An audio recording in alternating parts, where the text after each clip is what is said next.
Alright, episode number 8 of Doki Doki Literature Club. Now, I'm gonna be honest, it's been a hot minute since I've even touched it. Because right now it is June 4th. And as you can see, it's been almost, well, no, it's been like 2 months. So I don't remember what happened. However, I have a general idea. But anyways, let's get into it. Of all days, I expected this to be the one where I'd be walking to school with Sayori. But Sayori isn't answering her phone. I considered going to her house to wake her up, but decided that's a little too much. Meanwhile, the preparations for the event should be nearly complete. The banner Yuri and I painted is dry, and I gently roll it up to take with me. She sent me a pleasant text reminding me not to forget anything, and I reassured her. Funnily enough, I probably feel the same way as Natsuki about the event. I'm more excited for it to be over so I can spend time with Sayori and Yuri at the festival. But knowing Monica, I'm sure the event will be great too. Is there supposed to be like no audio? No, it's just very quiet. I'm the first one here? Wow.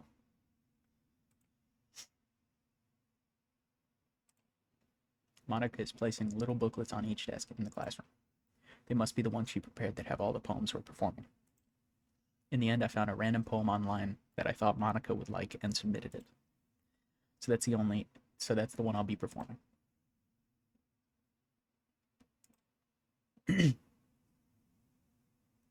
Yeah, sure, overslept.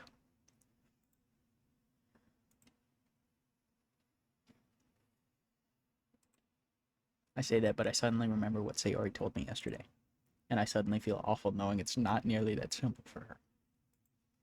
I only said it because it's the way I'm used to thinking, but maybe I should have gone and wake her up after all.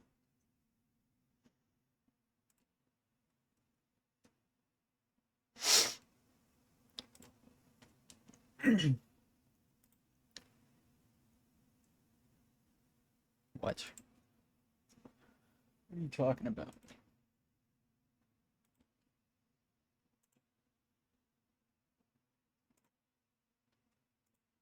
I stammer, embarrassed.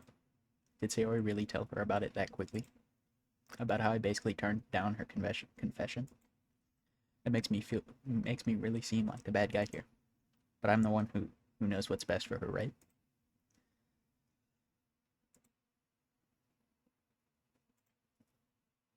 You mean don't worry? It's very stalkerish. I'm gonna be honest. Monica is being as friendly as usual, but for some reason I felt a chill down my spine after hearing that. Yeah, I probably would too. I don't want someone knowing like my every move, everything that I've done. Not really. I really don't want to check out the pamphlets. Oh, really? They came out nice. I grabbed one of the pamphlets laid out on the desks.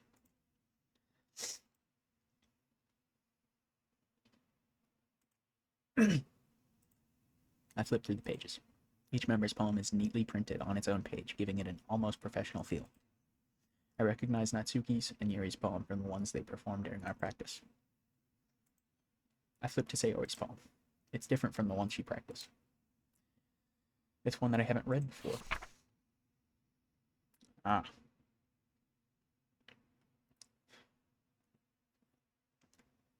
You know, I would make a joke about this percent sign right here. I mean, like, but knowing what happens very soon, I don't think I should. Anyways, another poem. Get out of my head. Get out of my head. Get out of my head. Get out of my head. Get out of my head. Get out of my head. And so on and so forth. I think you know how it continues. Oh, there's more. Get out of my head before I do what I know is best for you. Get out of my head before I listen to everything she said to me. Get out of my head before I show you how much I love you. Get out of my head before I finish writing this poem. But a poem is never actually finished. It just stops moving. What is this? Reading a poem, I get a pit in my stomach. Oh, there's definitely something wrong. What do you mean, nothing? This poem feels completely different from everything else Sayori's written. Yeah, it does. Like, extremely. But more than that...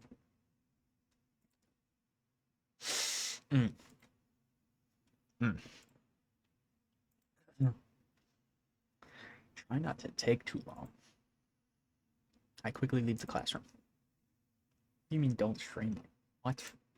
Monica calls that out after me. I quicken my pace. What was I thinking? I should have tried a little bit harder for Sayori. It's not a big deal to at least wait for her or help her wake up. Even the simple gesture of walking her to school makes her really happy. Besides, I told her yesterday that things will be the same as they always have been. That's all she needs and what I want to give her. Alright. Now, before I continue, I have a warning. I'm not entirely sure if the graphic part shows up in this version of the game.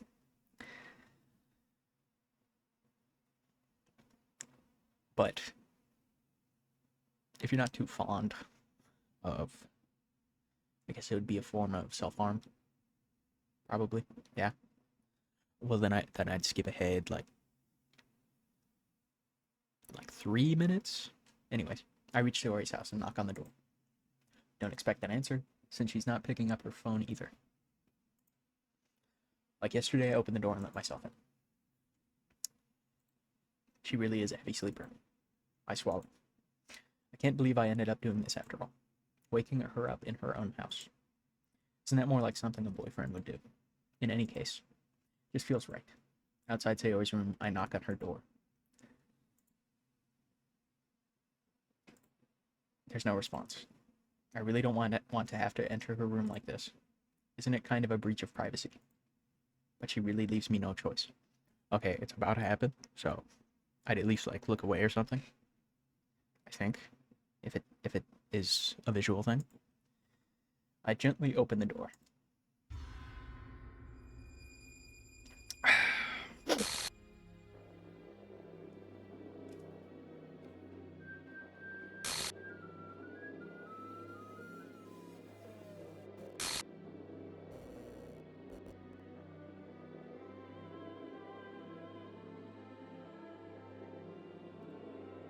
What the hell? What the hell? Is this a nightmare? It has to be. This isn't real. There's no way this can be real. Sayori wouldn't do this. Everything was normal up until a few days ago. That's why I can't believe what my eyes are showing me. I suppressed the urge to vomit. Just yesterday, I told Sayori I would be there for her. I told her I know what's best, and that everything will be okay. Then why? Why would she do this? How could I be so helpless? What did I do wrong? Turning down her confession. That has to have been what pushed her over the edge. Her agonized scream still echoes in my ears. What did I do to... Why did I do that to her when she needed me the most? Why was I so selfish? This is my fault. My swarming thoughts keep telling me everything I could have done to prevent this. But I just spent more time with her. Walked her to school. And gave her what I know she wanted out of our relationship. Then I could have prevented this. I know I could have prevented this. Screw the literature club. Screw the festival. I just lost my best friend. Someone I grew up with. He's gone forever now. Nothing I do can bring her back. This isn't some game where I can reset and try something different. I had only one chance, and I wasn't careful enough. And now I'll carry this guilt with me until I die. Nothing in my life is worse. It's worth more than hers. But I still couldn't do what she needed from me. And now, I can never take it back. Never. Never. Never. Never. Never. Alright, you can look back now. I'm pretty sure it's gone. Now, having seen this game before, this is definitely not the end.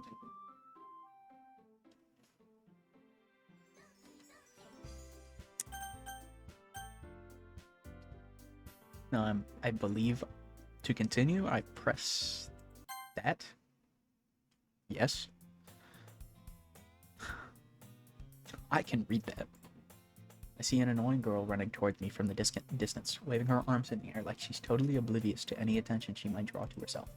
That girl is my neighbor and good friend since we were children. You know, the kind of friend you'd never see yourself making today. But it just kind of works out because you've known each other for so long. We used to walk to school together on days like this. Starting around high school, she would oversleep more and more frequently, and I would get tired of waiting up. But if she's going to chase after me like this, I almost feel better off running away. However, I just sigh and idle in front of the crosswalk and let catch up to me.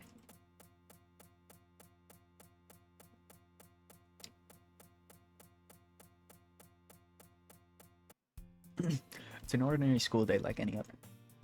Mornings are usually the worst, being surrounded by couples and friend groups walking to school together. Meanwhile, I've always walked to school alone. I always tell myself it's about time I meet some girls, or something like that. But I have no motivation to join any clubs. But I'm perfectly content, just getting by on the average, while spending my free time on games and anime. There's always the anime club, but it's not like there would be any girls in it anyway. The school day is as ordinary as ever, and it's over before I know it. After I pack up my things, I stare blankly at the wall, looking for an ounce of motivation. There really aren't any that interest me. Besides, most of them would probably be way too demanding for me to want to deal with. Guess I have no choice but to start with the anime club.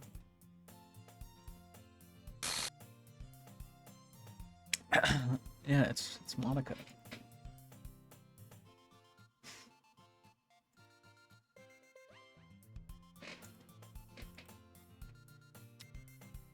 Monica smiles sweetly. We do know each other. Well, we rarely talked, but we were in the same class last year. Monica was probably the most popular girl in class, smart, beautiful, athletic. Basically completely out of my league. So having her smile at me so genuinely feels a little...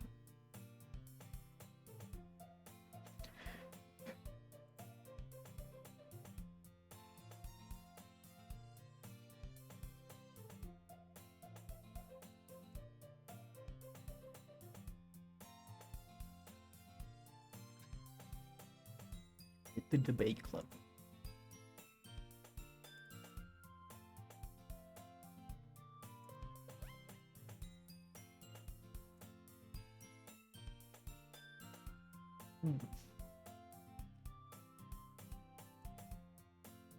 Starting a new club. I wonder what a literature club. Literature. Sounds kind of dull. 3? Yeah. 3 members.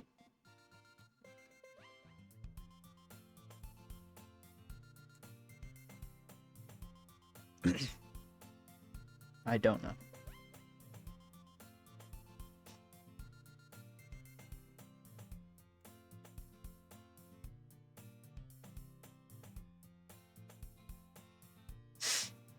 Hilarious.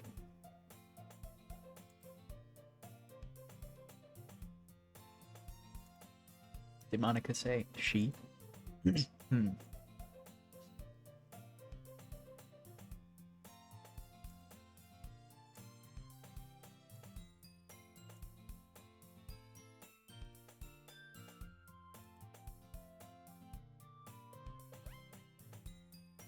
Is it the club? Well, I guess I have no reason to refuse. Besides, how could I ever refuse someone like Monica?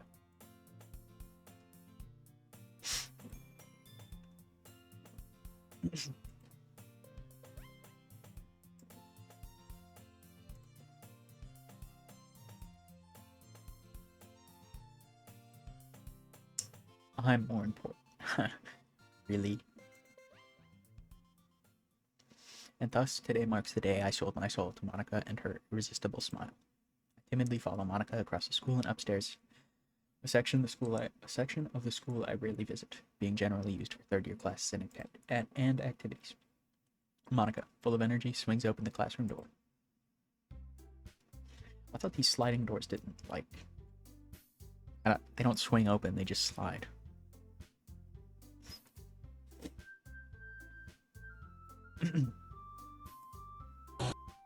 Ah, yeah, I guessed.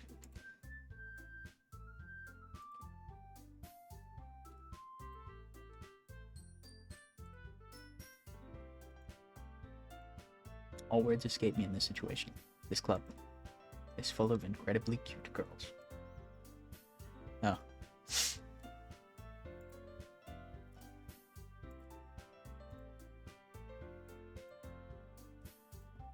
The girl with the sour attitude, whose name is apparently Natsuki, is one I don't recognize. Her small figure makes me think she's probably a first year.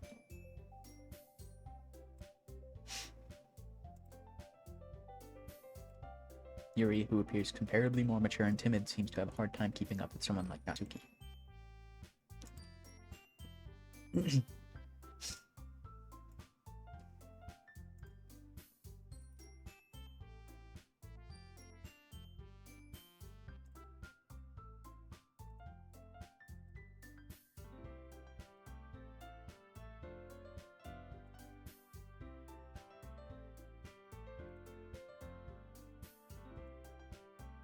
Girls have a few desks arranged to form a table. Yuri walks to the corner of the room and opens the closet. Meanwhile, Monica and Natsuki sit across from each other. Still feeling awkward, I take a seat next to Monica.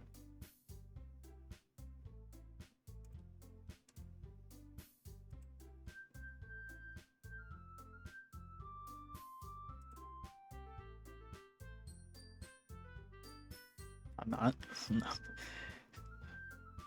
I'm not surprised at all.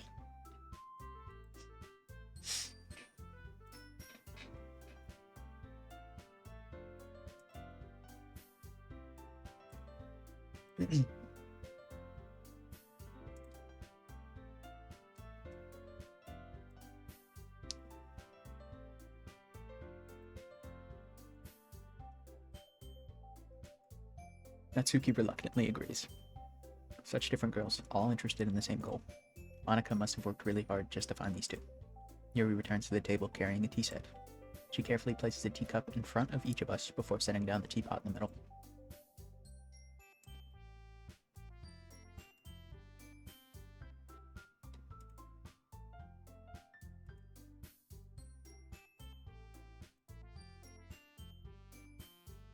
Insulted, Yuri looks away.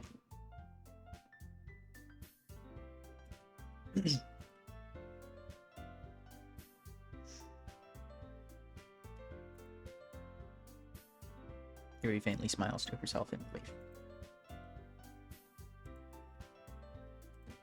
Considering how little I've read these past few years, I don't really have a good way of answering that. Okay, I mutter quietly to myself, half joking. Natsuki's head suddenly perks up. It looks like she wants to say something, but she keeps quiet.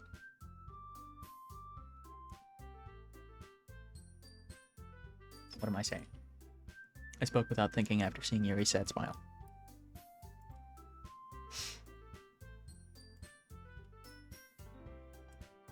Yuri traces the rim of her teacup with her finger.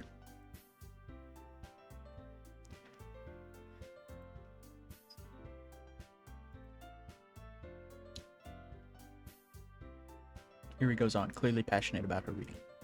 She seems so reserved and timid since the moment I walked in, but it's obvious by the way her eyes light up. She finds her comfort in the world of books, not people.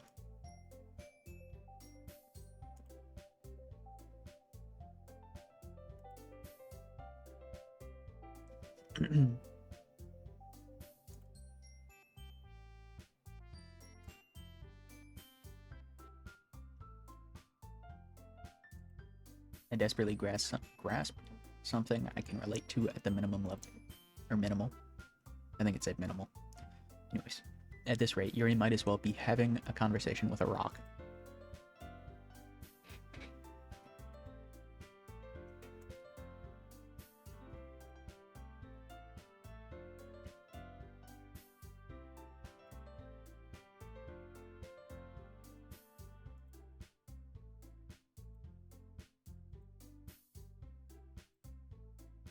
Natsuki's eyes dart over to me for a split second.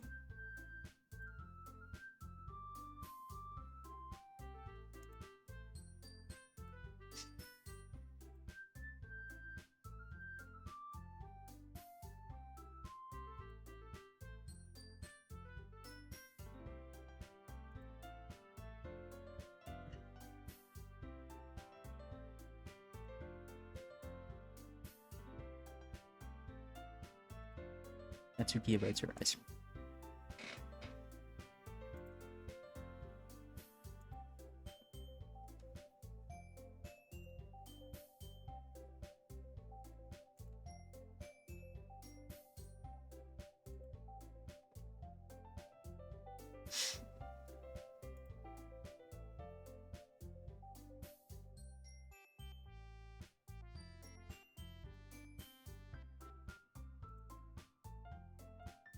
We all sit in silence for a moment.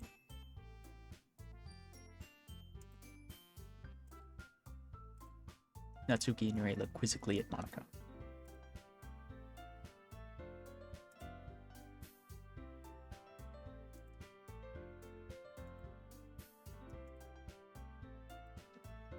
Am I gonna have to read poems again? Oh.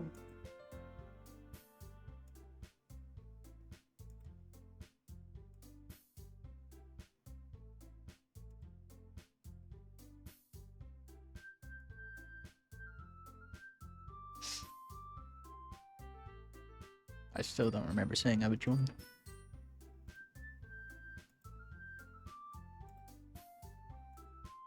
Now that we've reached the most important topic, I bluntly come forth with what's been on my mind the entire time. Exactly.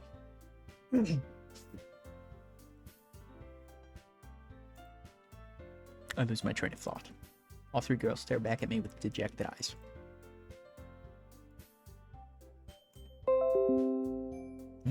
Windows security update. Nice. I don't know if OBS caught that, but that was loud. The girls exchange glances before Monica turns back to me.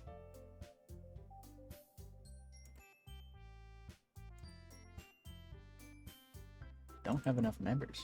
Oh. Man, that's weird.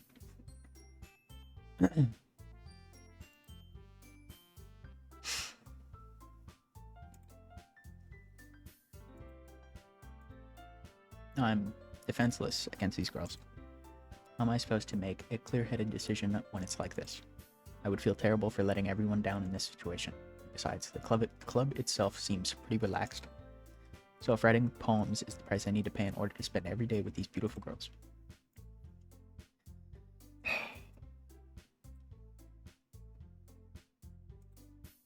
One by one, the girls' eyes light.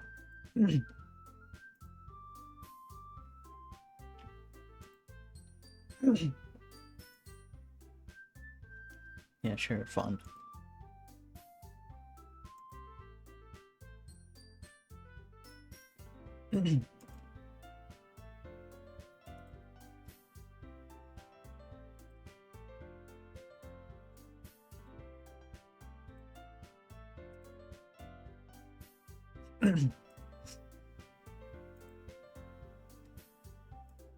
Monica looks over at me once more.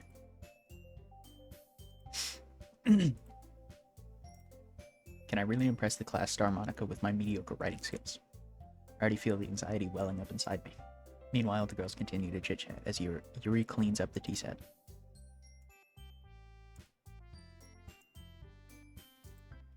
Oh, I can definitely wait. Oh, wait. Didn't mean to do that. With that, I depart the club room and make my way home. The whole way, my mind wanders back and forth between the three girls. Natsuki, Yuri, and of course, Monica. Will I really be happy spending every day after school in a literature club? Perhaps I'll have the chance to go closer to one of these girls. Alright. I'll just need to make the most of my circumstances, and I'm sure good fortune will find me. And I guess that starts with writing a poem tonight. Oh, great. I unlocked a special poem. Would I like to read it? Sure. This is a really good read.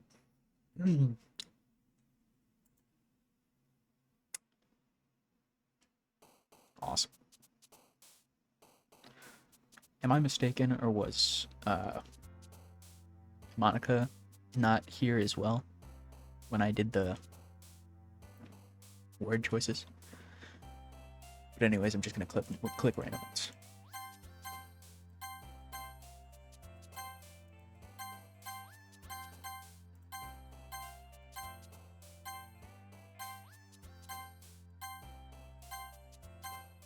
There we go.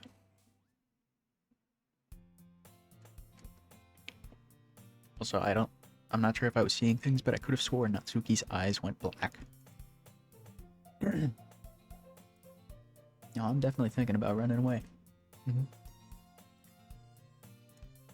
Well, I'm back at the Literature Club. I was the last to come in, so everyone else is already hanging out. I'll pretend I didn't see that.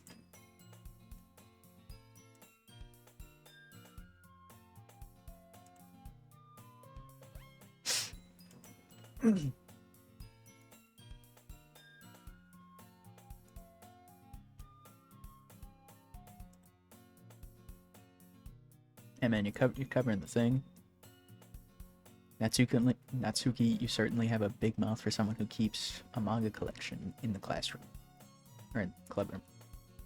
Monica, I'm gonna assume is what that says. Natsuki finds herself stuck between saying Monica and manga. Swiftly defeated, Natsuki plops back into her seat. Yuri shoots Natsuki with a disappointed glance.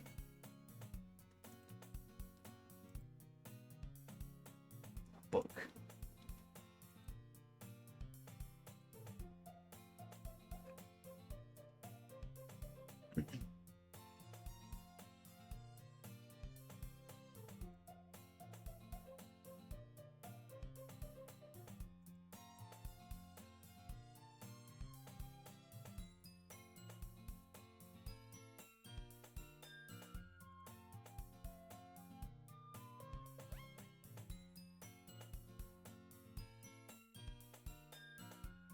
Yuri reaches into her bag and pulls out a book.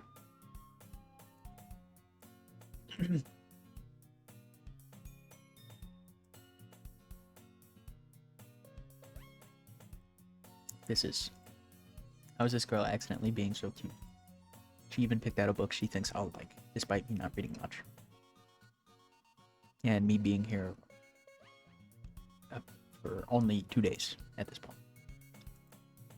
I enthusiastically take the book.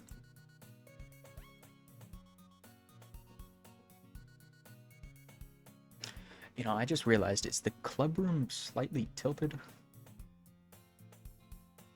Something seems off.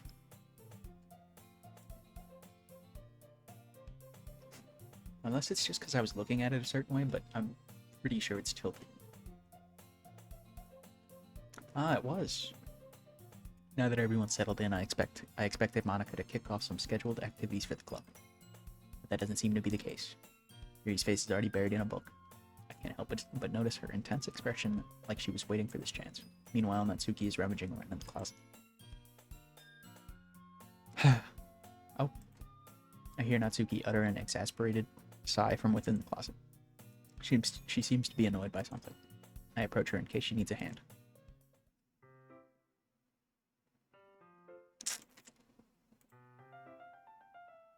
Ah.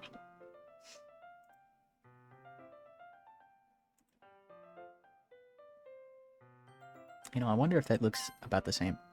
No.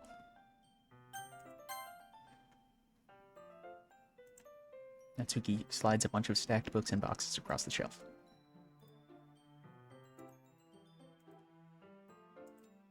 Manga is one of those things where you can't admit you're really into it until you figure out where the other person stands.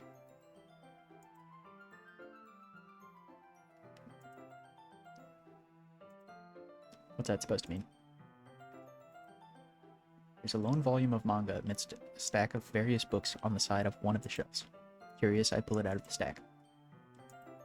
Natsuki snatches it out of my hand. He then turns to a box of manga and slips the volume right to the middle of the rest.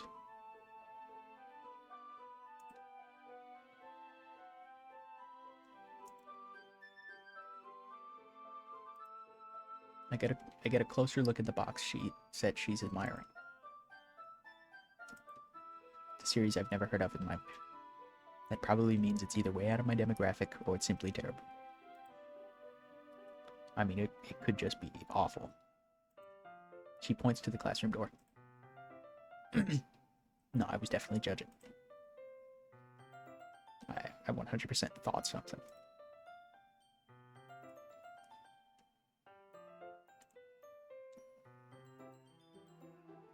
Don't judge a book. Natsuki pulls out the first volume of Parfait Girls from the box. She shoves the book right into my hands. I stare at the cover. It features 4 girls in colorful attire striking animated feminine poses. It's exceedingly moe. Moe? Oh. I don't know. Natsuki grabs my arm and pulls me out of the closet. She then takes a seat against the wall beneath the windowsill. She pats on the ground next to her, signaling me to sit there. Alright. Now, I'm gonna be honest. I've been going for about 30 minutes now, so I'm gonna end it off here. But, next episode will start off right here.